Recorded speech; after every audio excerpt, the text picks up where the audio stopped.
Saudara, beberapa dari kami baru saja balik dari Tentena dan kami melihat sesuatu yang luar biasa. Baik di hari pertama, walaupun hujan, tapi mereka anak-anak muda tetap di tengah, tidak bergeming, dan Tuhan melawat mereka luar biasa. Dan hari yang kedua, sesuatu yang ajaib juga terjadi. Sebetulnya saya mendengar waktu itu, siapa yang sudah sembuh silahkan maju ke depan. Siapa yang sudah disembuhkan silahkan maju ke depan. Saudara tahu-tahu apa yang terjadi? Saya lihat di LCD, yang dibawa ke depan tuh orang yang pakai tilam, yang digotong, yang tidak bisa bergerak, ya, yang tidak bisa jalan, tidak bisa berdiri. Tahu-tahu dibawa, ditaruh di depan mimbar, persis saudara, di depan panggung. Dan membuat semua jadi bingung. Padahal yang diminta yang sudah sembuh, yang disuruh ke depan. Ternyata yang dibawa yang pakai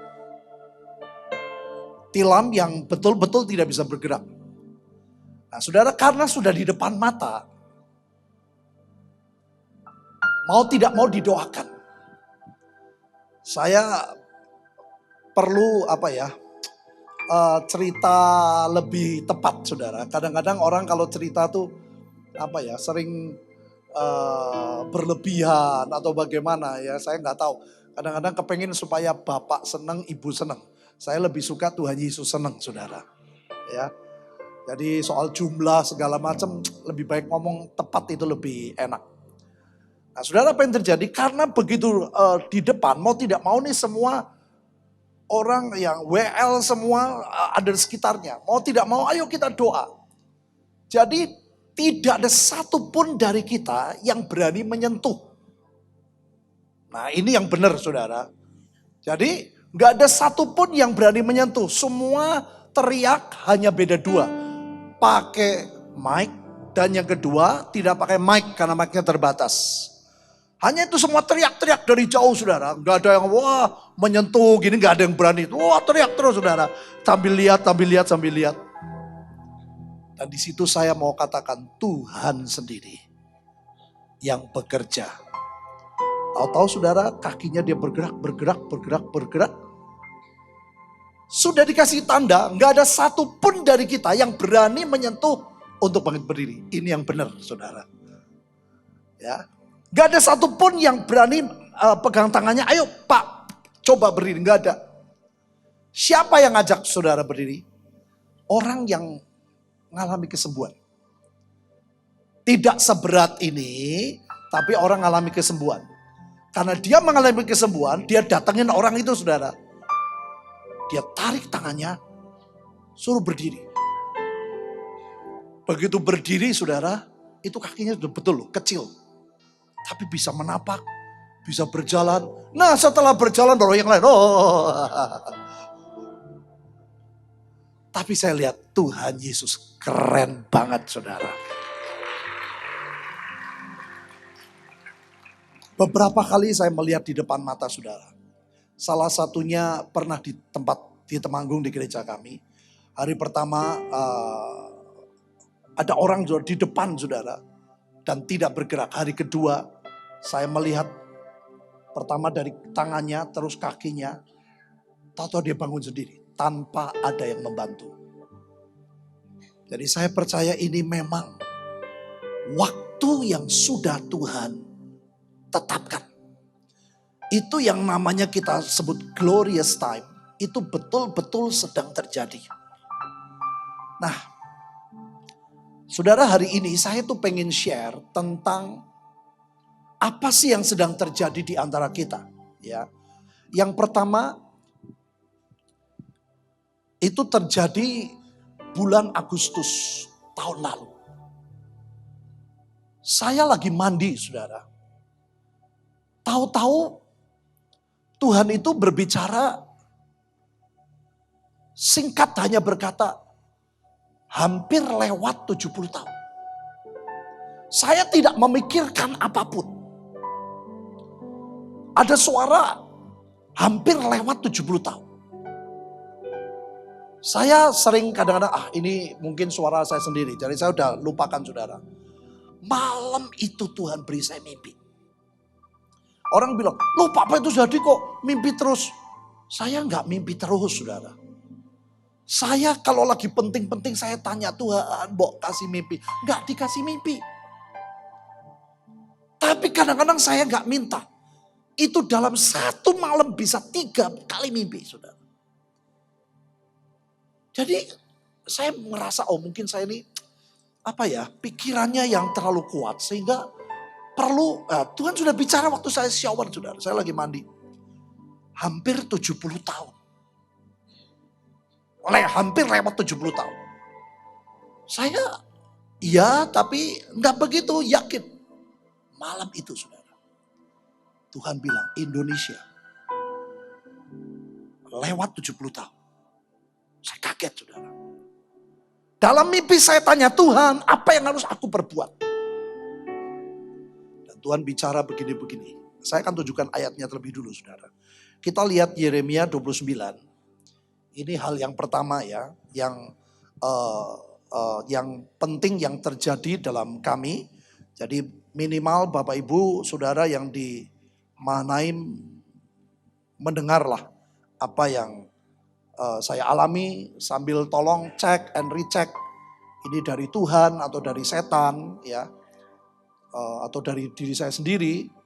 Saudara tolong screen ya, saya perlu seperti itu. Yeremia 29 ayat yang ke-10 dan 11. Sebab beginilah firman Tuhan, apabila telah genap 70 tahun bagi Babel, barulah aku memperhatikan kamu. Aku akan menepati janjiku itu kepadamu dengan mengembalikan kamu ke tempat ini. Ayat 11, sebab aku ini mengetahui rancangan-rancangan apa yang ada padaku mengenai kamu. Demikianlah firman Tuhan, yaitu rancangan damai sejahtera dan bukan rancangan kecelakaan, untuk memberikan kepadamu hari depan yang penuh harapan.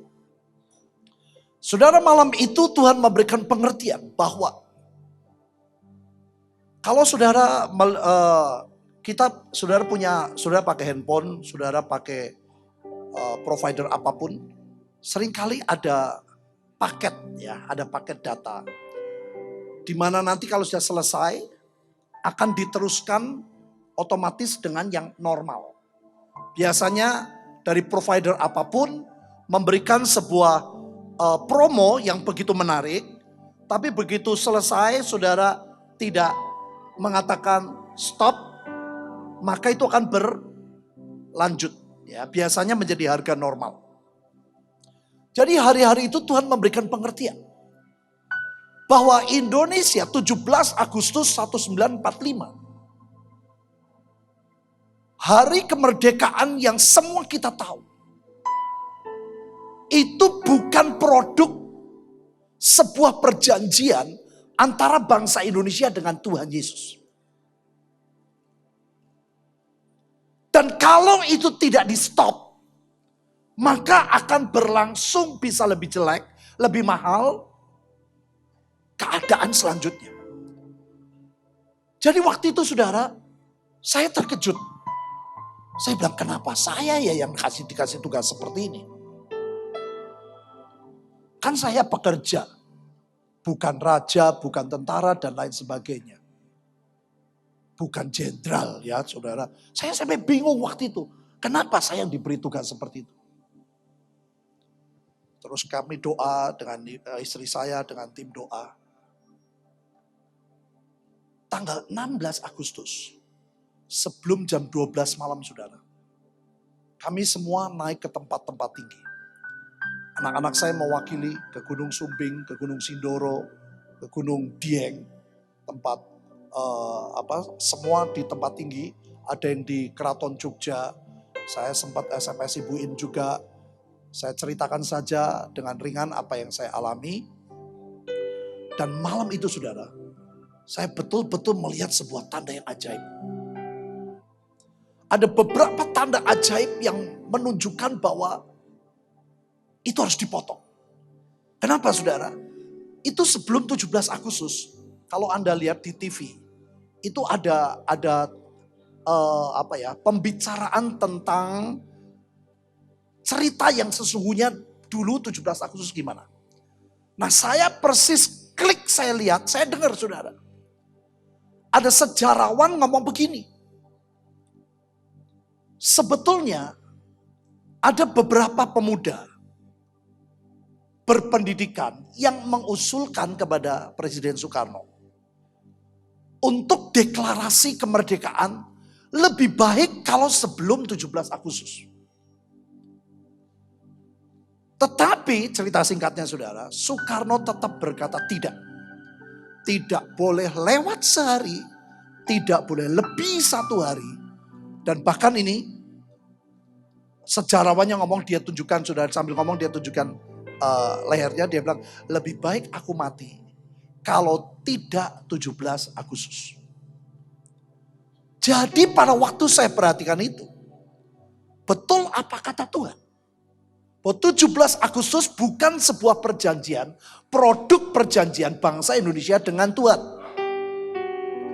Maka Tuhan berkata, putuskan.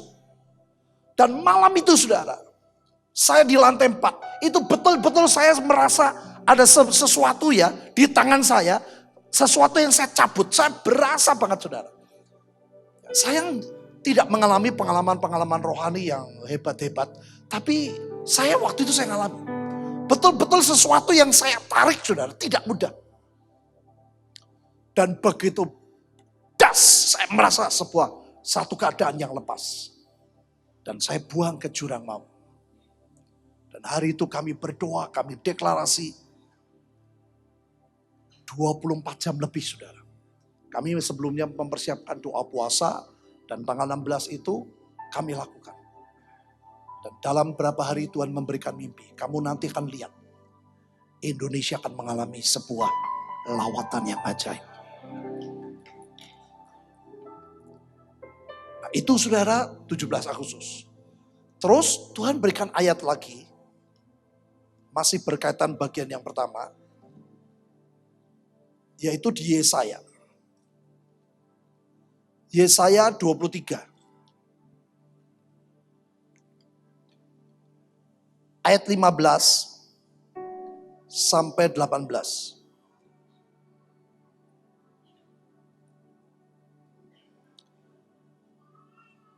Ya, tadi saya katakan saudara, setelah lewat 70 tahun baru Tuhan perhatikan Babel. Tuhan pulihkan. Tuhan berkata, aku punya rancangan yang ajaib buat Indonesia. Bukan rancangan kecelakaan, tapi rancangan damai sejahtera. Rancangan keselamatan, rancangan lawatan. Makanya dulu saya buat buku kecil, anak bungsu bakal kembali. Saya percaya betul saudara. Yesaya 60 ayat 7 dari pertama kali awal Bahtera, ayat itu kuat sekali. Nah terus yang ayat yang kedua, Tuhan berikan ayat ini. Pada waktu itu, Tirus akan dilupakan 70 tahun lamanya. Sama dengan umur seorang raja. Perhatikan kalimat selanjutnya. Sesudah lewat berapa? 70 tahun. Jadi pada waktu Indonesia merdeka 2 tahun yang lalu itu 70 tahun. Tapi belum lewat.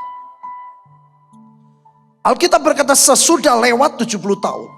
Akan terjadi kepada Tirus seperti terjadi pada perempuan sundal dalam nyanyian ini. Saudara perhatikan di dalam Alkitab.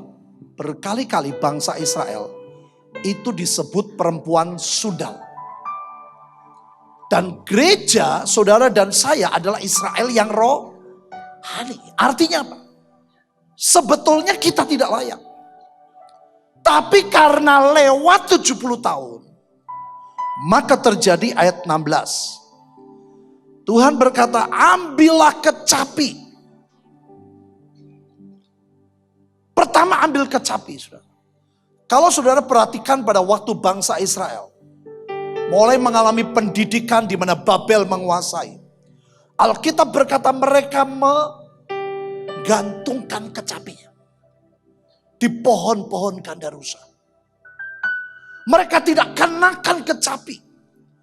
Padahal dunia mereka teriak, ayo nyanyikan, ayo mainkan kecapimu. Tapi mereka menggantungkan kecapi. Dalam Wahyu 15 ayat 2, orang yang mengalahkan binatang itu, dia punya kecapi di tangannya. Kecapi Allah harus ada dalam hidupnya. Maka Tuhan berkata, ambillah kecapi. Yang kedua, kelilingi kota. Saudara, Tuhan mulai bilang tiap awal bulan, kelilingi kota. Dan kami kelilingi, saudara. Saya nggak tahu apa yang akan terjadi. Pokoknya saya orangnya melakukan apapun yang Tuhan suruh kami lakukan. Kelilingi kota. Jam 11 malam kami pergi, sudah sampai lewat kira-kira jam 1. Kelilingi. Tidak ada gang-gang yang kami lewati. Kami terus minta lawatan, kami minta jiwa-jiwa diselamatkan. Kami minta temanggung, berlutut dan mengaku Yesus adalah Tuhan. Jadi ada pasukan mobil, pasukan motor, pasukan sepeda, dan pasukan jalan kaki. Gak ada tempat-tempat yang kita tidak lewati, saudara. Jadi malam itu orang juga bingung ya. Orang pada jalan, naik sepeda, naik motor. Pokoknya kita melakukan tiap awal bulan.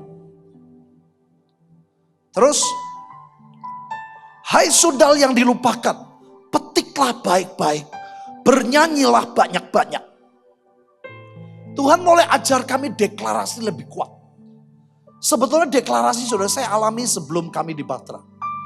Tahun 80 pada waktu Tuhan berkata, kamu harus ampuni papamu. Saya bilang, aku gak bisa. Terus Tuhan bilang, kamu ucapkan di mulutmu, dalam nama Yesus aku ampuni papa. Saya ngomong gitu. Saya ngucap berkali-kali. Ternyata saudara, pada waktu saya mengatakan, Alkitab berkata iman timbul dari pendengar. Itu suara diubah Tuhan jadi iman. Ucapan saya yang kedua, ucapan saya yang ketiga, keempat. Sekian kali saya menangis waktu itu. Saya ingat kebaikan ayah saya. Sebelumnya yang saya ingat cuma bencinya, kejahatannya. Jadi hari-hari itu kami mendeklarasikan terus menerus. Lebih kuat. Kami buat terus deklarasi yang diperbarui. Supaya engkau diingat orang. Buat kami remanya, supaya Tuhan ingat akan perjanjiannya. Nah ayat 17 perhatikan saudara. Dan sesudah lewat 70 tahun. Sekali lagi, dalam sebuah subperikop 2 kali Tuhan berkata, dan sesudah lewat 70 tahun, Tuhan akan memperhatikan Tirus sehingga ia kembali mendapat upah sundalnya dan ia akan bersundal dengan segala kerajaan yang ada di muka bumi. Saudara, pada waktu Tuhan berikan ayat ini, Tuhan gambarkan Tirus itu Indonesia. Kenapa? Di zaman dulu, sebuah kota yang disebut kerajaan karena kayanya dan berdagang dengan Daud, saya baca, itu Tirus. Emas ada di Tirus paling banyak di zaman itu. Dan apa bedanya Indonesia, saudara, penuh dengan emas. Bukan cuma Freeport. Bukan cuma di daerah Lombok, NTB. Tapi di Sumatera ditemukan emas yang berlimpah-limpah. Jadi saya tahu ini bicara Indonesia. Setelah lewat 70 tahun. Nah saya kan lewat saudara, ini dari 17 Agustus tahun lalu. Waktu terus berjalan. Saya percaya banget saudara. Kalau orang Kristen diam, ini bahaya. Kita harus percaya bahwa apa yang Tuhan janjikan itu ya dan amin. Ini saya baru ceritakan pengalaman terakhir, hal yang pertama yang saya alami. Kenapa? Alkitab berkata ia akan kembali mendapat upah sundalnya dan ia akan bersundal dengan segala kerajaan yang ada di muka bumi. Saya percaya Indonesia akan dipulihkan ekonominya.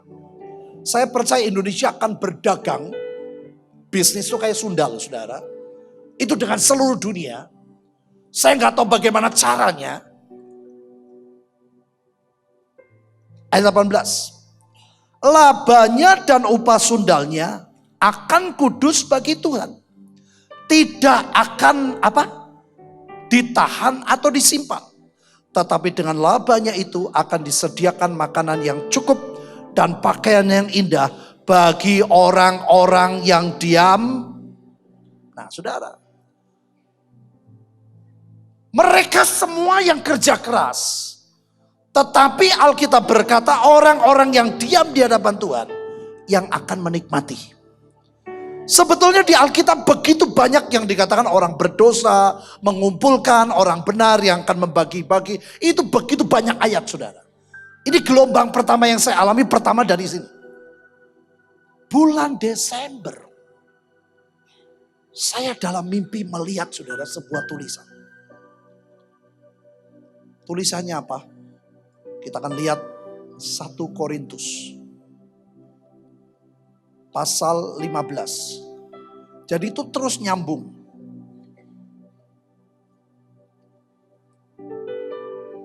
Satu Korintus.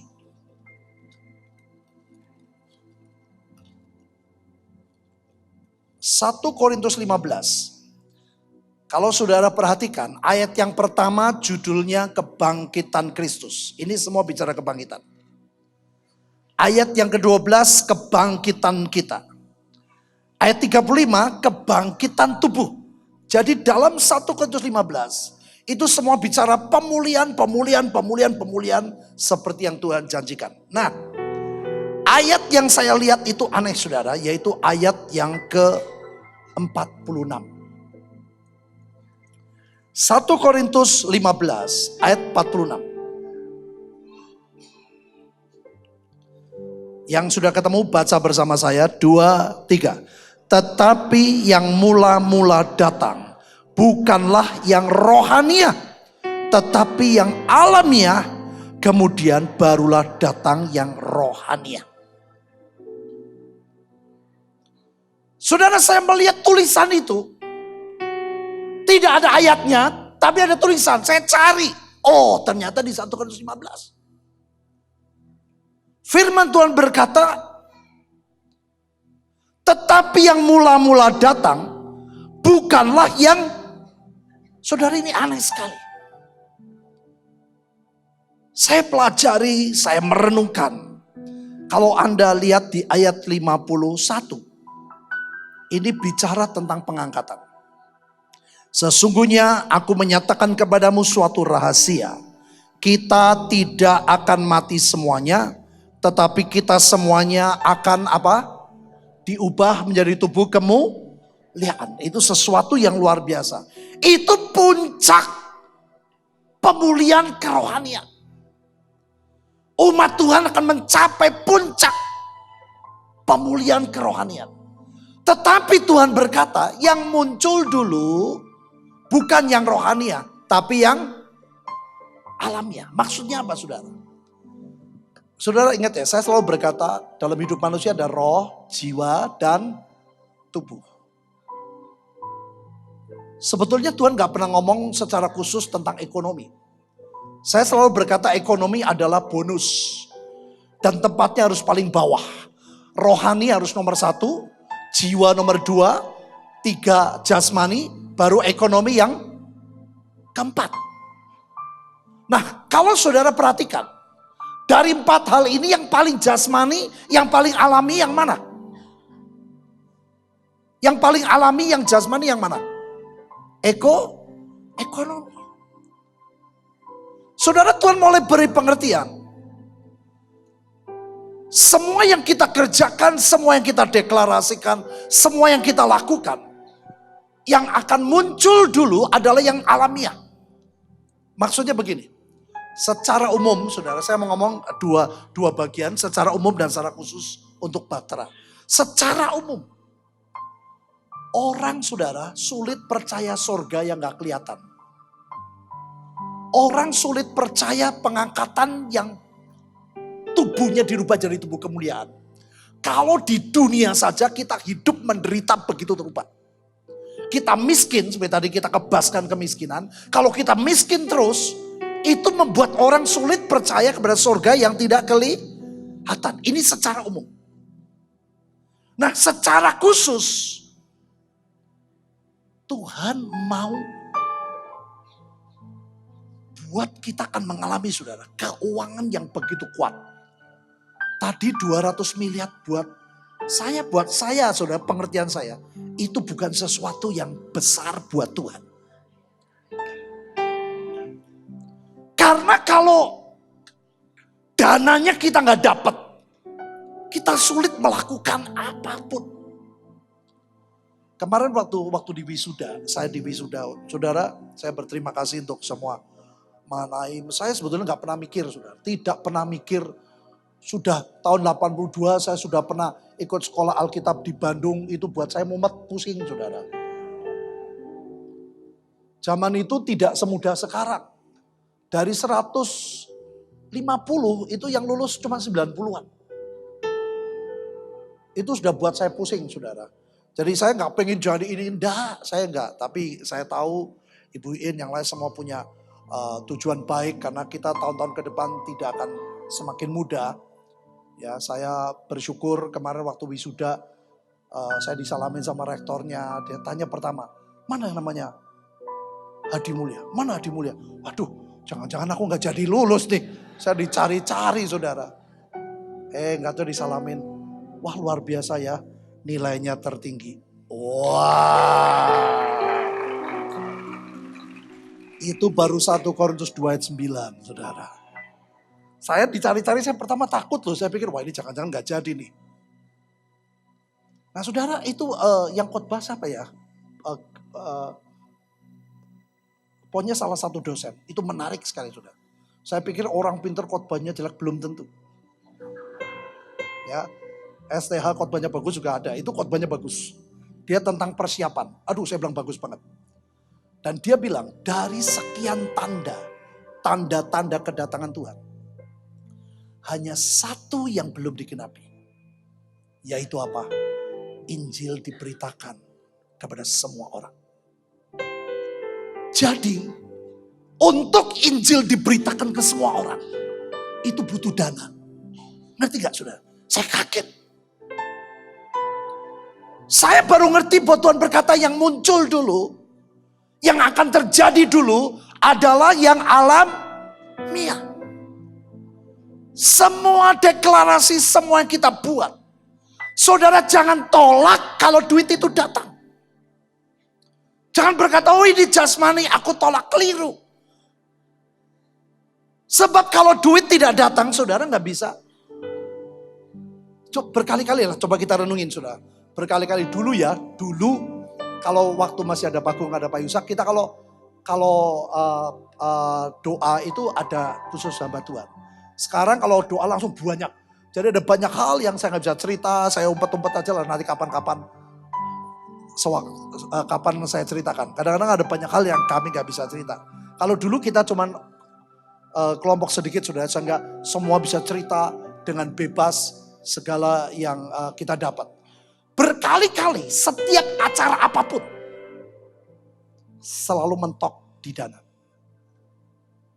Makanya jangan tolak saudara kalau yang alamiah muncul. Karena yang Tuhan maksudkan adalah keuangan yang akan begitu mudah kau dapat. Nah ini kaitannya dengan Isakar. Nah, saya mau ceritakan supaya saudara tahu, karena kadang-kadang di luar begitu. Kemarin saya heran di kota-kota yang bukan keluarga Batra malah ngotot minta sama saya, sampai minta supaya dibuat seminar. Tapi yang keluarga Batra ngomong gitu, oh jangan, Isakar itu pekerja, kita kan bukan pekerja. Saya sampai bingung saudara kadang-kadang.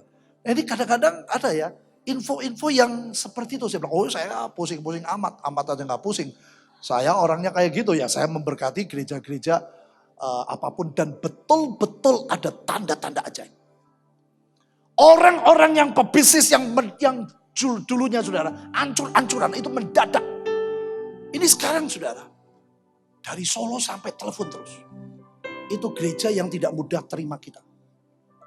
Sampai dia sama saya, tolong Pak Hadi bisanya kapan? Tolong buat seminar ini. Saudara, makanya kadang-kadang kita gak perlu duit. Saya butuh duit. Kalau yang alami yang muncul, saya gak mau tolak saudara. Saya percaya ini adalah sesuatu yang dari Tuhan. Saya baru ngerti kenapa. Kalau itu gak ditulis saudara, saya mungkin membaca ayat ini saya cuma lewat. Coba lihat kembali ya, supaya saudara bisa meresapi. Ayat 46. Tetapi yang mula-mula datang, bukanlah yang rohania, tetapi yang alamiah.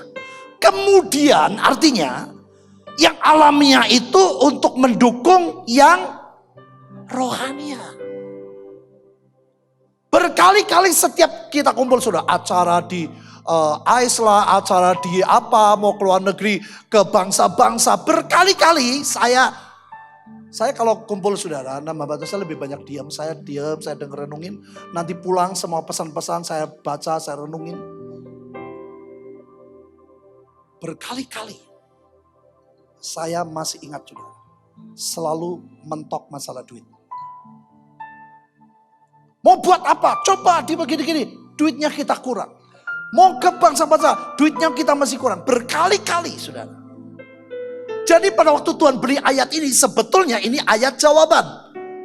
Halo? Ya toh, Tuhan berkata aku akan munculkan duit yang kamu butuhkan, aku mau limpahkan begitu rupa. Jadi jangan tolak dulu, sayang. Oh suku Isakar bukan, dia pekerja, bukan tentara, bukan raja, kita tolak. Eman saudara. Gereja lain itu mengalami, saya bisa ceritakan saudara. Ini sampai orang yang ngejar terus, ayo pak. Nah, saya akan buktikan saudara. Tunjukkan kepada saudara ayat yang sering kita baca, Yoel 2. Bahwa janji Tuhan itu yang jasmani dulu baru rohani. Yoel 2. Yoel pasal 2. Ayat 25. Aku akan memulihkan kepadamu tahun-tahun yang hasilnya dimakan habis oleh belalang pindahan, belalang pelompat, belalang pelahap, belalang pengerip, tentaraku yang besar yang kukirim ke antara kamu. Ini bicara memang tidak bisa tidak. Pemulihan itu caranya dengan doa perang. Setan tidak mudah mengembalikan. Begitu manusia jatuh dalam dosa, Alkitab berkata dunia ada di bawah kuasa si jahat. Setan berani ngomong sama Tuhan Yesus, kalau kamu nyembah aku berikan dunia. Itu kan kurang ajar. Sebetulnya semua adalah milik Tuhan, tapi sekarang masih dipegang mereka. Yang saya katakan saudara, bendahara yang tidak jujur yang Alkitab katakan dipecat. Di akhir dari perumpamaan belum diangkat bendahara baru. Itu sebetulnya sebuah pernyataan Tuhan tentang mentalitas orang Kristen yang belum siap. Nah, sekarang saudara lihat ayat yang ke-26. Kalau 25 itu terjadi, ya pada waktu 82 itu saya sekolah Alkitab di Bethel di Bandung. Itu gurunya dosen berkata bahwa kitab Yoel disebut kitab pemulihan. Nabi Yoel disebut nabi pemulihan karena di dalamnya berbicara kuat tentang pemulihan. Nah, ayat 26 ini hasilnya. Maka kamu akan makan banyak-banyak dan menjadi apa? Kamu akan memuji-muji nama Tuhan Allahmu yang telah memperlakukan kamu dengan ajaib. Perhatiin saudara, umatku tidak akan menjadi malu lagi untuk selama-lamanya. Saudara renungin ya. Orang Kristen kalau malu, kalau aib, paling banyak itu masalah finansial. Yang membuat tetangga saudara tidak percaya Tuhan. Yang membuat sekitar teman-teman kita tidak percaya Tuhan. Kalau mereka melihat ekonomimu amburadul. Maka Alkitab berkata, hikmat orang miskin tidak bisa didengarkan dunia. Jadi saudara, kekayaan ini bukan untuk memperkaya diri. Kekayaan dengan sebuah tujuan, kekayaan untuk keselamatan. Bahkan saya beberapa waktu lalu, saya mengisi sebuah konferensi. Ibu In juga di situ. Jujur saudara, saya menikmati hadirat Tuhan dalam pujian. Saya nikmati sekali. Penari-penarinya orang tua nggak banyak. Tapi saya melihat passionnya, saya diberkati.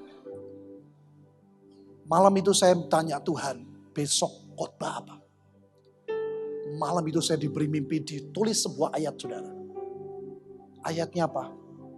Tuhan berkata 2 orang, Musa dan Elia, bertemu dengan Tuhan untuk berbicara tentang tujuan Yesus ke Yerusalem. Artinya apa? Ujungnya adalah keselamatan. Ujungnya adalah jiwa-jiwa. Ujungnya adalah lawatan. Jadi saya khotbahnya saya bilang, saya minta maaf. Saya menikmati penyembahan yang luar biasa. Tapi Tuhan pengen jangan cuma di gunung. Turun gunung dan beritakan Injil. Saya bilang yang dari China, saya sudah beberapa kali ke China, saya bilang. Saya ke gereja underground. Yang dari Taiwan, saya bilang semua, ayo. Tuhan bilang tegur mereka dengan bijaksana. Saya sampaikan saudara. Dana pun ujungnya jiwa. Jadi jangan tolak dulu. Kalau sudah di satu sisi aku minta 200 miliar. Tapi di sisi lain saudara tolak. Ini kontradiktif. Sayang saudara. Kalau yang alamiah Tuhan berkata. Muncul dulu. Biarkan Tuhan mau. Tuhan pulihkan ekonomi. Pebisnis mendadak menjadi diberkati dengan luar biasa. 200 miliar tidak sulit. Halo? Ini yang Tuhan mau saudara. Tuhan pengen perut dulu.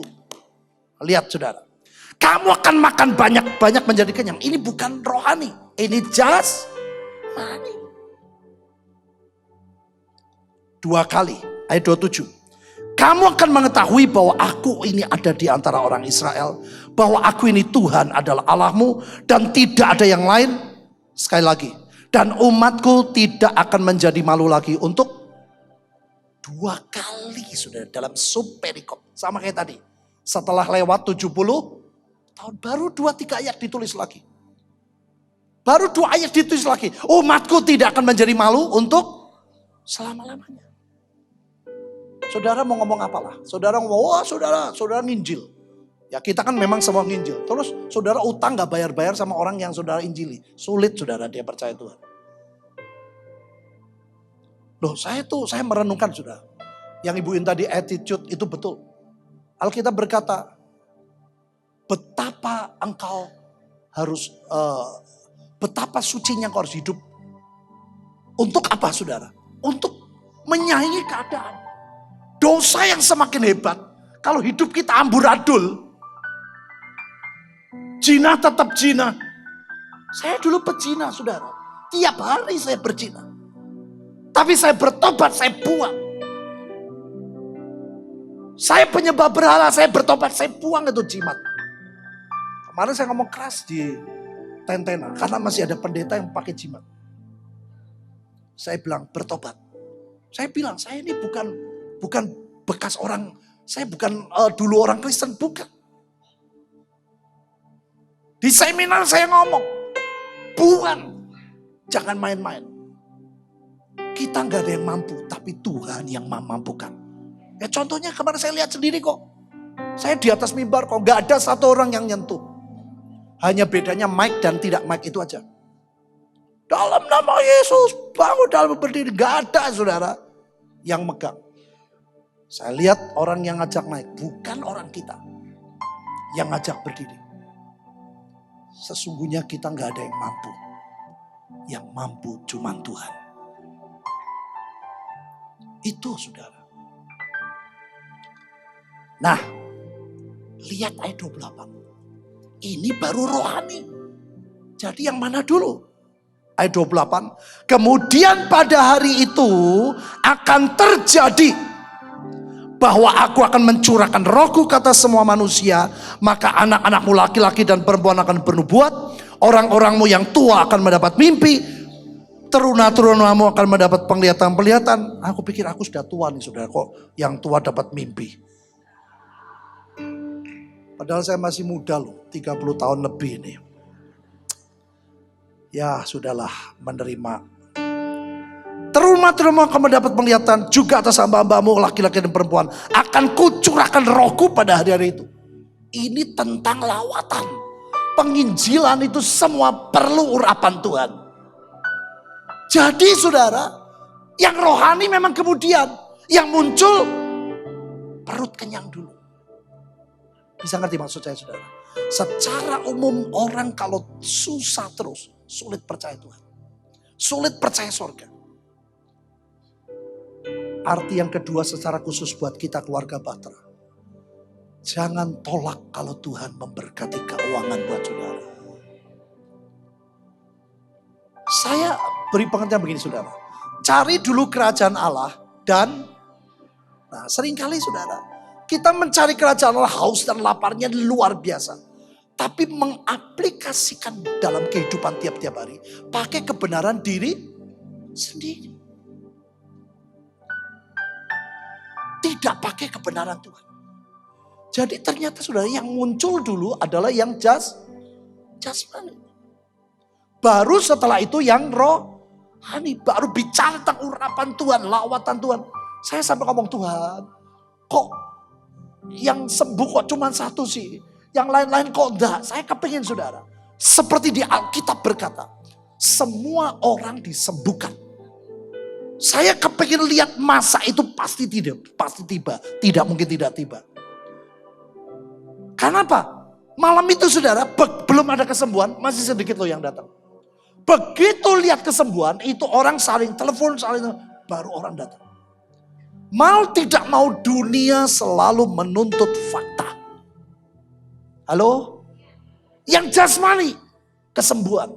Yang jasmani, ekonomi saudara dipulihkan. Jadi jangan tolak kalau ekonomi saudara mau dipulihkan Tuhan. Ini yang Tuhan mau kerjakan. Nah, bagian ketiga. Jam 10. Bagian ketiga itu tentang Israel kemarin, saudara. Saya bukan seperti Pak Daniel, setahun pengen 2-3 kali tidak kepikir, saudara. Saya Januari berangkat tuh gara-gara apa? 7-8 bulan yang lalu saya diberi mimpi, Tuhan berkata, kamu mau gak ulang tahunmu dan ulang tahun pernikahanmu? Aku berikan berkat akhir Israel. Saya sampai nangis loh saudara. Saya bilang, Tuhan, aku tuh siapa? Kok ditawarin seperti itu? Saya mau. Pergilah saya Januari. 18 Januari saya di Puncak Gunung. Saya pikir 26 itu pernikahan saya. Nggak jadi saudara, karena tanggalnya waktu itu sebelum itu selesai. Saya diem. Tahu-tahu ada beberapa teman dari Australia segala. Pak, ayo Pak temenin Pak, mampir dulu ke Dubai. Karena ada big sale, saudara. Selalu tuh orang ibu-ibu kayak gitulah. Itu tembok ratapan para pria, saudara ya.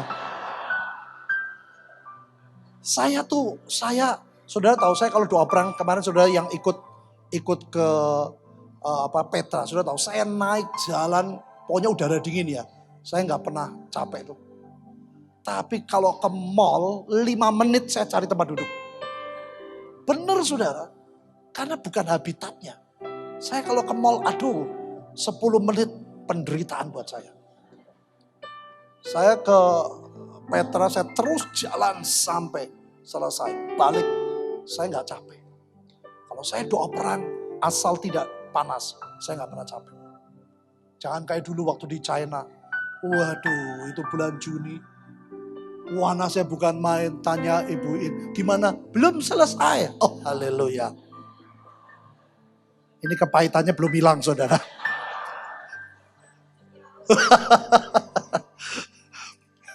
Aduh, kata beliau, makan dulu. Gak ada makanan saudara. Wah itu berat, saya sampai meler saudara. Keluar terus air. Bersin-bersin, aduh itu berat sekali. Tapi kalau dingin, wah itu saya jalan terus. Makanya waktu naik gunung, begitu naik tambah dingin, itu saya mulai kuat. Awalnya saya nggak kuat, tapi mulai udara dingin saya kuat.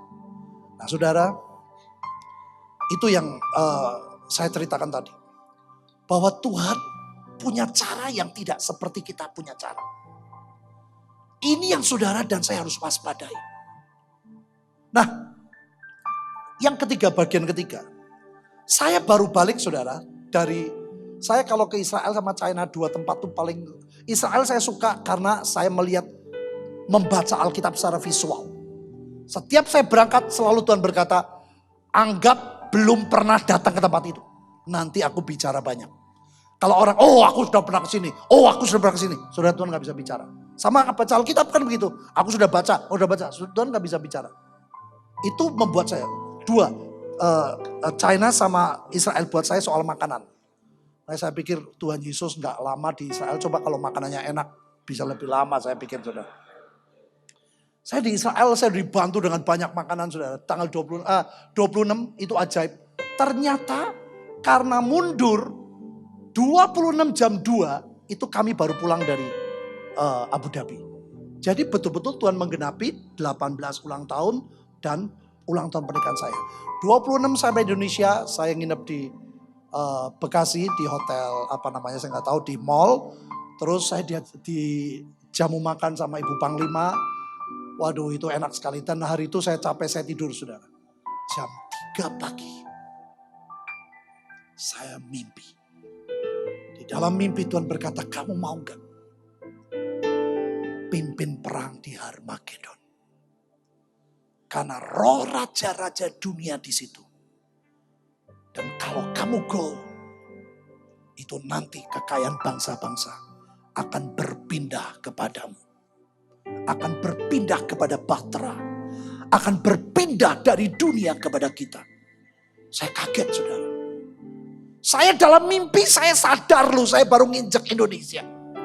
Saya bilang Tuhan baru saja nyampe Indonesia. Saya ngomong begitu. Tapi Tuhan tahu saya tidak menolak saudara. Cuman saya ngomong baru saja saya menginjak Indonesia. Tuhan berikan ayatnya. Kita lihat kitab Wahyu saudara.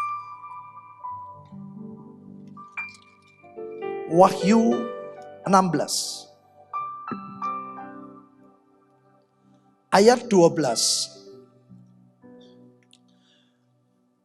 Dan malaikat yang keenam menumpahkan cawanya ke atas sungai yang besar, sungai Efrat.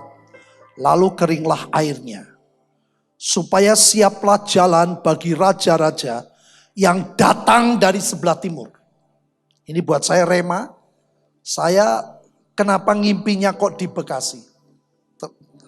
Ternyata saya dibantu oleh pebisnis-pebisnis. Raja-raja dari timur. Ibu Lisa dan kawan-kawan. Ayat 13. Dan aku melihat dari mulut naga. Dan dari mulut binatang. Dan dari mulut nabi palsu itu. Keluar 3 roh najis yang menyerupai katak. Itulah roh-roh setan yang mengadakan perbuatan-perbuatan ajaib. Jadi dunia itu pegang kekayaan semua dengan kontrol mereka. Dan mereka pergi mendapatkan raja-raja di seluruh dunia. Untuk mengumpulkan mereka guna peperangan pada hari besar. Yaitu pada hari Allah yang Maha Kuasa. Ayat 15 itu aneh. Ayat ini tidak nyambung. Tahu-tahu Tuhan berkata, lihatlah. Aku datang seperti pencuri. Berbahagialah dia yang berjaga-jaga, yang memperhatikan pakaiannya, supaya ia jangan berjalan dengan telanjang, dan jangan kelihatan kemaluannya. Jadi apa yang kita perangi, kita mesti lihat diri kita. Ini bicara legalitas. Ayat 16. Lalu ia mengumpulkan mereka di tempat yang dalam bahasa Ibrani disebut, apa saudara? Harmagedon. Jadi saya mulai pelajari, saya tanya saudara saya yang ambil S2 di Hebrew University, saya banyak dapat masukan dan lain sebagainya. Terus saya ingat tahun 80, pernah ada seminar Harmagedon di Semarang. Tahun 1980, ada yang datang gak waktu itu? Belum lahir. Saudara, itu menarik sekali. Pendeta-pendeta dari luar negeri waktu di Amerika semua tentang Harmagedon. Waktu itu belum Rusia, namanya Uni Soviet. Jadi dijelaskan sudah, wah kan perang dunia ketiga itu di Harmagedon. Harmagedon adalah lembah Yisrael yang begitu besar. Itu lembah daerah yang paling subur di seluruh Israel. Saya ingat sekali saudara. Cuman kami waktu masih muda-muda, saya lagi kuliah di Jakarta, saya balik ke Semarang, saya datang karena dengar ada seminar itu tentang perang dunia. Waktu itu ngomongnya akan perangnya di Harmagedon. Jadi Amerika lawan Uni Soviet. Pokoknya sudah cerita gitu. Saya begitu datang ke Israel saudara. Kesekian kali saya bingung. Ini kalau zaman dulu 80 saya masih rada kebayang. Tapi sekarang perangnya pakai nuklir. Apa lempar-lemparan nuklir ya di Harmagedon. Saya pikir gak begitu. Saudara, ternyata apa yang Tuhan katakan. Kenapa lembah Yisrael itu disebut lembah paling subur di seluruh Israel? Itu bicara tentang kekayaan bangsa-bangsa. Itu yang diperebutkan oleh dunia. Saudara, kalau Amerika membela Kuwait pada waktu Kuwait diinvasi Irak. Dan tentara multinasional, jangan saudara pikir itu membela tanpa pamrih loh. Mereka semua perang karena demi minyak. Jadi ini bicara tentang pertempuran. Kenapa Alkitab berkata orang-orang dunia mengumpulkan begini, orang benar akan membagi-bagi. Kenapa belum jadi? Karena di situ. Saudara, kami lihat tanda-tanda perjalanan kemarin luar biasa. Hari pertama hampir terjadi miskom. Tapi saudara, hari kedua, begitu kami ke Garden Tomb, itu semua Tuhan berbilang kepada kepada pelihat, kepada Ibu Linda, hati-hati kaki, kata Tuhan. Setan mau potong kaki. Artinya apa? Langkah-langkah kita nih besok kemana-mana, kalau tidak tanya Tuhan, itu kakinya kepotong. Ada yang lihat kakinya berdiri di pintu gerbang. Ada yang lihat pintu itu adalah pintu kekayaan bangsa-bangsa. Ada yang dapat itu adalah pintu kelimpahan yang belum pernah kamu masuki. Itu yang luar biasa saudara. Kamu ada di luar kata Tuhan, belum masuk. Tapi kamu sedang di depan pintu gerbang kelimpahan yang belum pernah kamu masuki. Itu yang dapat bukan orang-orang hebat saudara. Maksudnya bukan Ibu Linda, bukan Ibu Lisa, orang biasa. Tolong, ada ayat begini, ada firman begini. Saudara, kami mulai jalan dari Garden Tomb. Saudara tahu, pada waktu kami di Bukit Sion, saya bisa 3 kali berturut-turut lihat keledai warnanya putih. Biasanya keledai kan warnanya, ini putih saudara. Dan tidak main-main, 3. Tuhan ngomong, kamu ingat gak? Dulu aku butuh keledai. Dari Bukit Sion masuk ke Yerusalem lewat pintu Golden Gate. Di akhir zaman, Alkitab berkata kedatangan Tuhan seperti kilat memancar dari timur ke barat. Dan aku butuh keledai. Isakar adalah keledai yang kuat tulangnya. Yang di Alkitab berkata dia budak rodi. Dalam bahasa Ibrani kata saudara saya saudara. Itu seperti yang Pak Agung bilang. Budak cinta. Apapun kata Tuhan. Seberapapun uang dia di tangan. Tuhan bilang kasih dia akan berikan. Itu suku Isakar. Isakar artinya orang yang mendapat berkat karena upah. Adalah pebisnis. Saudara, saya kaget sekali. Begitu saya melihat saudara, saya bilang Tuhan tolong jaga kaki kami. Jangan sampai salah. Saudara tahu 11 kali saya ke Israel. Dari sebelum dengan Batra sampai dengan Batra. Belum pernah saya melihat saudara. di Golden Gate itu penjaganya. Saudara, Tuhan cuman bilang, Ibu Lisa Sanusi ngomong, nanti di sana jangan paksakan naik ke Golden Gate. Tuhan bilang bernubuat. Terus Ibu Linda bilang suruh berbahasa roh. Bahasa roh. Jadi kita bahasa roh keras-keras, saudara. Keras teriak. Kan orang yang di sana harus dengar kan. Teriak keras-keras nubuat, saudara. Itu gak ada yang muncul-muncul. Yang muncul malah security penjaga dari kuburnya, saudara. Terus berdiri di depan. Waduh, ngamuk nih orang. Saya pikir begitu. Ternyata apa? Sini, semua dipanggil. Siapa yang mau doa katanya. Saya pikir pakai bahasa apa nggak ngerti, saudara. Saya bilang sama Mose, ngomong apa tuh, ngomong apa. Mose sudah ketakutan karena bulan Januari dia sudah kena, saudara. Orang-orang kita kan begitu enggak kena. Sana hilang, keluar lagi. Itu begitu, saudara. Mose diamuk, dia marah-marah. Yang kali ini sepi dan orangnya nih, saudara, ayo sini. Saya bilang, Mose, itu ngomong apa? Bahasa roh enggak, saya nggak ngerti kan. Dia bilang, itu Bapak. Dia bilang, yang mau doa nempel di Golden Gate, silakan, saya tanggung jawab.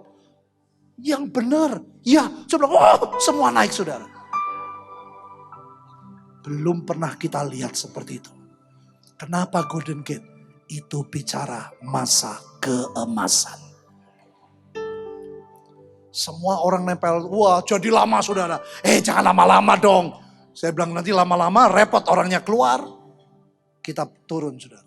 Saya melihat, waduh, Tuhan kasih tanda yang sangat ajaib. Saudara, dari situ, dari Golden Gate, Tuhan suruh ke Serambi Salomo. Semua dari waktu demi waktu kita tanya Tuhan. Jaga langkah kaki, katanya. Kalau kakimu tidak benar, kepotong. Saudara, di Serambi Salomo itu aneh. Pada waktu kita semua doa, tahu-tahu di depan itu bentuknya saya lupa nggak bawa. Bentuknya hati, saudara. Ibu Lisa bilang ini di sini tempat di mana Daud kepingin punya hasrat, kepingin membangun bait Allah. Tapi nggak kesampaian. Dan Tuhan berkata, karena tangan Daud berdarah. Itu aneh, sudah bentuknya betul-betul hati. Nah, dari situ kita ada yang dibagi, itu memang nggak apa-apa kesana kemari. Tuhan suruh kami ke Siklak. Saudara yang belum pernah ke Siklak, ya, ini saya kedua kali, saudara. Kalau boleh, coba datang. Itu bekas bangunannya Daud masih ada, saudara. Itu tempat terendah dari kehidupan Daud. Pada waktu dia minta Raja Akis tempat untuk tinggal. Dan di Siklak juga dia pernah melihat istri dan anak-anaknya ditawan. Saudara, beberapa orang tidak pernah lihat penglihatan. Hari itu dia lihat penglihatan. Ada Daud di situ. Saudara, yang menarik ya, yang menarik buat saya lihat hadirat Tuhan kuat. Tuhan bicara kepada Bu Linda pada istri saya waktu itu. Tuhan, aku akan membuat engkau mengalami seperti masa Salomo. Bahkan lebih dari Salomo. Tapi Tuhan berkata, aku takut kehilangan kamu. Kamu minta kepadaku hati seperti Daud. Jadi sama Tuhan mau di-mix, saudara. Ngalami masa Salomo, tapi hatinya jangan hati Salomo, tapi hati Daud. Waduh, kami dilawat Tuhan luar biasa.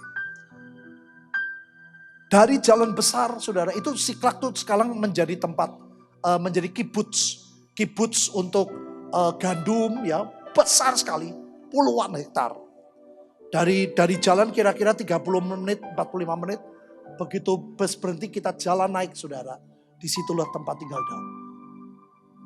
Dan Tuhan berkata, kamu akan mengalami masa Salomo. Tapi aku minta kepadaku hati Daud. Nah ini, saudara. Jadi saya pikir, itu luar biasa.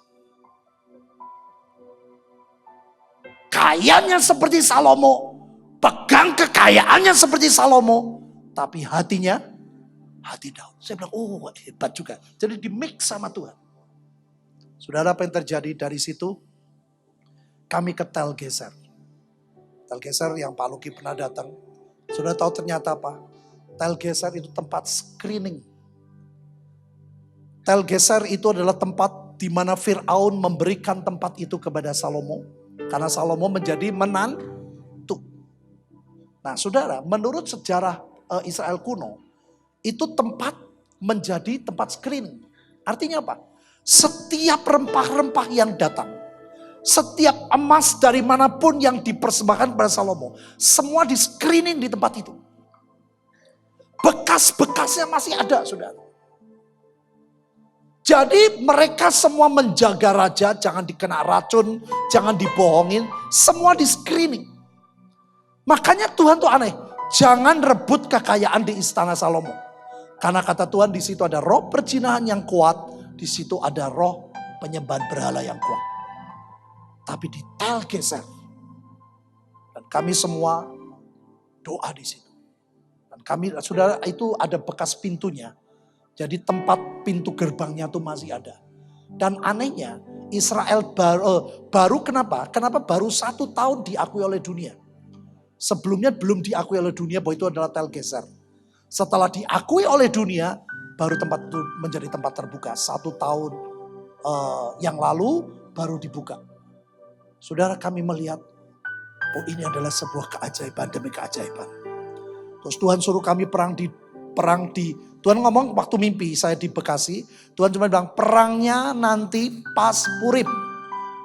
Karena aku yang berperang ganti kamu. Saya pada waktu ngomong Purim, saya pikir Purim itu Oktober, November, September. Pada waktu saya tanya orang saya, Purim kapan sih? Purim kapan sih? 11, 12 Maret. Saya kaget, saudara. Hah? Saya baru datang 26 Januari, berarti saya mesti pergi lagi. Jadi saya terus renungkan, saudara. Tanggal 5 saya khotbah, saya umumin. Tanggal 6 saya tutup. Orang bilang ini Pak Petrus guyonan ini. Tanggal 5 saya buka, ayo ke Israel. Tanggal 6 Seninnya ditutup. Saudara, banyak orang marah. Saudara, hari itu daftar berapa? 270 orang lebih. Sampai bingung. Ibu Lisa dari Eklesia bingung, saya bilang gini aja. Dialihkan ke Pak Daniel. Karena Pak Daniel juga ke Israel bulan Maret ini. Jadi semua kita atur karena kita adalah keluarga bahtera sama-sama. Saudara, tapi itu Tuhan luar biasa. Pada waktu tanggal 12 saya baru ingat, saudara. 12 Maret adalah ulang tahun dari engkau Yusak. Jadi beliau sudah bayar sangat mahal. Dan kita Tuhan bilang, kamu perangnya di sana, perang legalitas. Saudara, saya melihat sudah langkah demi langkah. Pada waktu kami di Temanggung, tahu-tahu istri saya lihat Leviathan muncul dari air. Dari mana di air? Gak ada lain kecuali danau Galilea. Sampai di sana, saudara, Tuhan bicaranya aneh lagi. Kepalanya di atas bukit. Waduh, di bukit mana? Diberitahu clue Tuhan, bentuk gini. Ternyata saudara itu namanya Susita. Susita bukan Susite ya. Susita itu dalam bahasa Yunaninya disebut hippos. Itu kepalanya di situ. Saudara, orang gak bisa naik. Tuhan berikan firman. Nah, saya tunjukkan saudara ayat terakhir ya, supaya gak kelamaan. Kita akan buka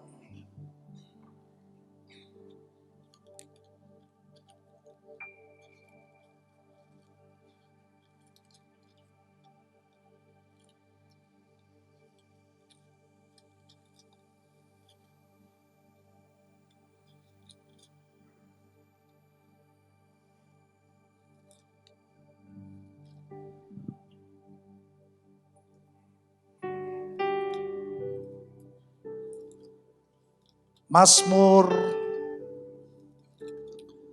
di mana ya ayatnya yang dikatakan terowongan? Sugi mana Gi? Terowongannya itu Gi. Mazmur berapa Gi? Gi jangan tidur Gi. Terowongan berapa? Di ayat ada terowongan? Mazmur berapa? Oh Ayub, sorry. Ya. Ayub 28, ayat yang pertama sudah. Memang ada tempat orang menambang perak dan tempat orang melimbang emas. Besi digali dari dalam tanah dan dari batu dilelehkan tembaga. Orang menyudahi kegelapan dan batu diselidikinya sampai sedalam-dalamnya. Di dalam kekelaman dan kelam pekat, orang menggali tambang jauh dari tempat kediaman manusia. Mereka dilupakan oleh orang-orang yang berjalan di atas. Mereka melayang-layang jauh dari manusia. Tanah yang menghasilkan pangan di bawahnya dibongkar bangkir seperti oleh api. Batunya adalah tempat menemukan lasurit yang mengandung emas urai. Perhatikan ayat yang ketujuh. Jalan ke sana tidak dikenal seekor burung buas pun. Dan mata elang tidak melihatnya. Binatang yang ganas tidak menginjakkan kakinya di sana. Dan singa tidak melangkah melaluinya. Jadi tempat-tempat yang Tuhan mau datang, Tuhan bilang, kamu jangan kaget tempat-tempat yang tidak pernah didatangi oleh siapapun. Binatang yang ganas tidak menginjakkan kakinya di sana, singa tidak melangkah melaluinya, manusia melekat tangannya pada batu yang keras, ia membongkar bangkir gunung-gunung sampai pada akar-akarnya. Ayat 10, di dalam gunung batu ia menggali dan matanya melihat segala sesuatu yang pada waktu di Serambi Salomo, Ibu Linda melihat terowongan. Tuhan bilang, terowongan. Dan kamu masuki terowongan. Gali terowongan. Dengan pujian dan penyembahan. Terus tiap hari kamu akan mencapai tempat itu. Saudara, itu kami masuk ke daerah tempat-tempat yang gak pernah dijangkau. 1, Siklak, tidak pernah. 2, Hipos. Itu jarang orang datang. Pertama Moshe bilang, Bapak maaf, tidak bisa ke Hipos. Saya bilang kenapa? Karena di sana banyak ranjau. Saya tidak berani sampai ke sana. Oke, sedekat mungkin. Saudara tahu, Tuhan bilang persis pada zaman dulu ke Golden Gate. Sedekat mungkin kata Tuhan. Sedekat mungkin, karena kepalanya di Hipos. Dan itu Lewiatan itu melingkar. Tuhan bilang sebelum kamu perang di Ahab, sebelum kamu perang di Nabot, kamu harus pukul dulu itu Lewiatan. Saudara, apa yang terjadi? Begitu sampai di sana, Moshe bilang stop, bis kami tidak bisa lewat, tidak bisa naik lagi. Tahu-tahu ada orang lari. Saya bilang tanya di Susita, Hipos itu berapa jauh? Cuman 1 kilometer lebih. Tetap Moshe marah-marah. Tidak, saya tidak mau. Saya tidak mau ke atas. Itu banyak ranjau. Saya bekas tentara. Saya tahu itu tempat tentara Israel dulu waktu perang nembak Syria dari tempat itu. Saudara itu ngotot. Tapi Tuhan ajaib. Makanya segini. Begitu kita percaya dan diam, Tuhan yang bertindak. Ada mobil turun, saudara. Saya bilang, Moshe, please tanya kepada mobil itu. Dia dari mana? Kondisinya bagaimana? Jadi Moshe ketemu yang mobil turun. Waktu ditanyain, kamu dari mana? Dari Susita. Bagaimana keadaannya? Sekarang sudah ada kawat berduri. Beberapa waktu yang lalu belum dipasang kawat berduri. Jadi artinya apa? Aman. Orang tidak bisa kena ke kanan ke kiri. Bekas-bekas ranjau. Saudara, luar biasa. Moshe bilang, Bapak, kita bisa naik atas. Itu dong, saya bilang itu. Kita sampai ke atas, saudara, kita naik jalan kaki. Dan di situ kita pukul kuat kepala dari Lewiatan. Terus kita turun ke Danau Galilea, ekornya kita lumpuhkan. Nah saudara, begitu semua selesai, Tuhan suruh ke istana Ahab. Belum pernah kita ke istana Ahab. Saudara, sampai di itu tanggal Purim, itu anginnya gedenya bukan main. Sebelumnya tidak ada angin, saudara. Hari itu seharian angin besarnya luar biasa. Saya tanya, Tuhan, kenapa? Tuhan bilang, kamu lihat pada waktu Esther. Pada waktu Esther meminta raja untuk diundang makan. Haman diundang gak? Halo, jangan geleng-geleng. Makanya jangan nolak dulu. Haman diundang gak? Haman diundang. Saudara, aneh. Bu Linda ngomong, yang Tuhan bilang gak usah diusir. angin gede gak diusir. Kita udah nyoba usir-usir, tetap anginnya gede. Dia bilang gak usah diusir. Memang ini Tuhan izinkan. Ternyata saudara, Tuhan berkata pada waktu Esther mengundang raja, Haman pun diundang. Jadi itu ada Haman saudara. Uangnya gedenya luar biasa. Tapi kami perang di Ahab, kami perang di Nabot. Itu ternyata betul loh, ada ditulis bekas kebun anggur Nabot. Nabot adalah suku Isakar yang dikalahkan zaman itu oleh Isabel dan Ahab. Kami doa perang semua, roh kematian semua habis saudara. Itu aja. Pada waktu mau perang kita doa, Tuhan bilang levelmu raja-raja timur tidak imbang dengan raja dunia. Tapi Tuhan berkata aku punya cara. Aku kan takut kehilangan kamu. Kalau kamu sudah kaya, kamu jangan seperti Salomo. Saudara, Tuhan suruh kemana? Ke Kana. Di Kana Tuhan jangan di gereja. Tapi di bawah pohon aku akan mempertunangkan kamu. Jadi persis kalau di sini ada cincin itu luar biasa. Saudara, Tuhan tuh romantis loh. Jadi di bawah pohon kita doa. Tuhan bilang aku tunangkan supaya Mamon tidak bisa merebut hidupmu. Saudara, ada seorang pengkhotbah cukup terkenal di Jakarta namanya Bambang Nurseno. Itu pernah khotbah pada waktu kami gereja ada GGBI, ada majelis daerah. Bambang Nurseno dia ngomong, di zaman Tuhan Yesus sebetulnya istilah Mamon itu sangat langka, artinya tidak populer. Tapi mengapa Yesus mengatakan di dunia yang menyayangi Tuhan, jangan kau mengabdi kepada Allah dan mengabdi kepada Mamon. Ternyata saudara, saya beri contoh. Saya ngomong duit semua orang tahu kan? Saya ngomong fulus tidak semua orang tahu. Demikian juga kata Bambang Nurseno. Mamon sebetulnya tidak istilah yang populer. Mengapa Tuhan Yesus waktu menyebut Mamon? Ternyata Mamon adalah nama dewa kuno di Timur Tengah. Namanya apa? Artinya sama Mamon. Dan dia bisa berbicara. Maka pada waktu Yunus, dia bicara kepada Yunus. Kamu kan ada duit, aku kan bersamamu. Tuhan suruh pergi Yunus untuk menginjil. Tapi dia menjauh dari Tuhan. Maka Tuhan berkata, aku takut kehilangan kamu. Oh, saya nangis saudara. Waktu di Siklak saya nangis, saya berdoa Tuhan. Supaya para pebisnis nanti yang diberkati Tuhan. Jangan sampai mengabdi kepada Mamon. Tapi tetap mengabdi kepada Tuhan. Saudara, itu luar biasa. Kami ditunangkan, kami di bergandengan tangan dan aku tunangkan. Dan Tuhan berkata, akulah pokok anggur yang benar. Kamu nyangkok kepadaku. Kamu jangan takut, aku yang berperang ganti kamu. Saudara, saya cerita semua selesai. Hari itu saya dengar ada 3 orang melihat mujizat. 3 orang itu mengalami mujizat pas tanggal 12. Ada yang sertifikatnya gold, ada yang dapat dapat warisan 3,8 miliar. Pokoknya ada 3 orang. Saya tuh tanya Tuhan, tolong kasih tanda. Siapa saja yang akan mengalami tanda-tanda ajaib. Saudara tahu saya dari Belanda. Saya kan tanggal 13 saya ke Belanda. 14 saya diundang ada persekutuan doa. 15 pasukan Belanda itu luar biasa loh. Kemarin ngajak pendeta, saya kaget sudah ada 150 orang. Dan mereka respon sekali, kapan saya datang lagi untuk bangun pasukan. Jadi ini luar biasa.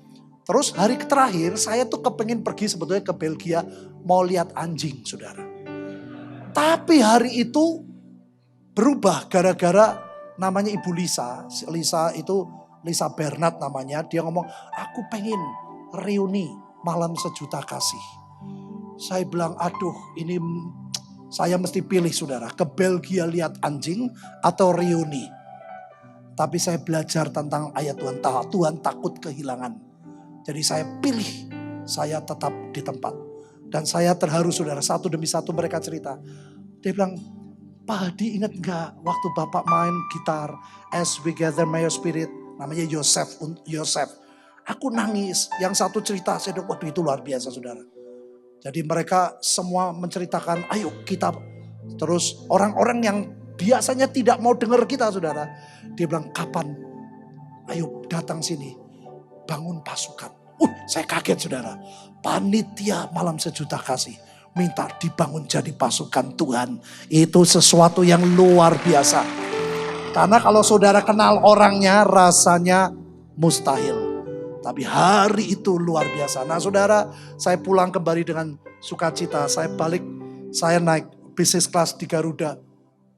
Saya lihat film, akhirnya saya tidur. Saudara, mimpi 2 kali dalam pesawat. Kemarin waktu kita saudara, ada beberapa orang mimpi sehari 3 kali. Saya bilang, ini kita mesti gandengan tangan nih. Para pemimpi supaya saling urapannya mengalir. Saudara, saya mimpi 2 kali. Pertama, ada tulisan. Saudara tahu kita tiduran, saya duduk itu kan kalau di bisnisnya kan gede. Ada tulisan. Tanda-tanda menyertai orang percayanya gede tulisannya. Percaya. Jadi Tuhan ngomong, ini bukan cuma 3 orang.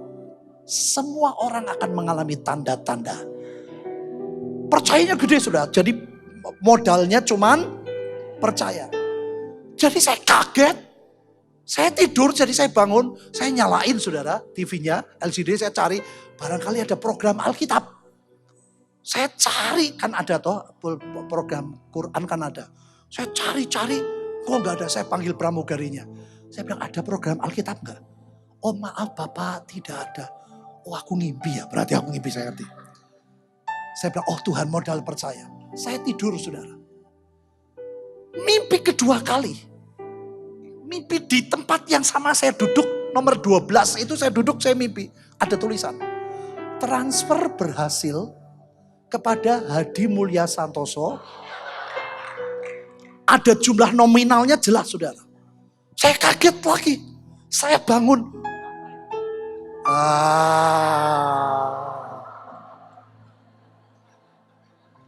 Makanya jangan tolak berkat loh saudara. Saya mimpi kedua itu, saya ngomong amin. Tapi saya bangun, saya cek lagi kan saudara, mana ada transfer berhasil di TV pesawat. Saudara, saya sudah tidur, saya bilang Tuhan terima kasih. Itu hari Jumat perjalanan dari Amsterdam ke Jakarta. Hari Senin saudara, saya pelayanan di Tegal. Karena itu kota kelahiran. Saya kepingin sekali, saya susah kalau sana ada tepekong segala macam. Waduh, saya tuh rindu kota itu dilawat. Padahal Ibu Linda masih batuk. Dia bilang, kamu ikut gak? Terserah, saya bilang. Ikutlah, tapi yang penting aku nanti tidur gini-gini. Saudara, saya lagi tidur. Ada telepon bunyi, SMS. Transfer berhasil. Dengan jumlah yang persis yang saya lihat di LCD.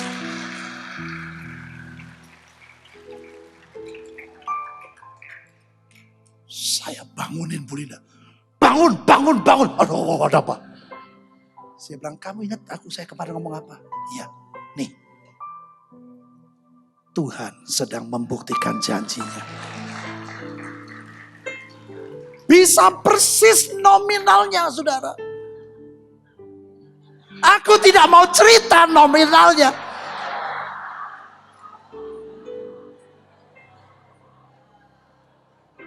Dulu saya diberi mimpi aku kasih 2 kilo emas. Berapa hari kejadi? Ini lebih cepat saudara. Dulu seminggu. Ini mimpi jadi kira-kira Jumat tengah malam ya. Jadi Sabtu lah. Hari Senin kejadian. Saya bilang Tuhan kita luar biasa. Makanya jangan tolak jasmani saudara. Kalau Tuhan sedang buat, terimalah yang ajaib. Saya bilang kenapa tidak kurang, tidak lebih. Semuanya tepat. Saya bilang Tuhan engkau senang guyon juga ya. Ya tuh bercanda kan saudara. Nah itu di layar TV Garuda saya sampai tanya pertama, ada program Alkitab gak? Saya tanya pramugarinya, barangkali ada. Maaf Bapak, tidak ada. Di kedua kali Tuhan beri kenyataan. Saya mau beritahu saudara, Tuhan serius. Tuhan serius dengan janjinya. Tuhan serius dengan janjinya.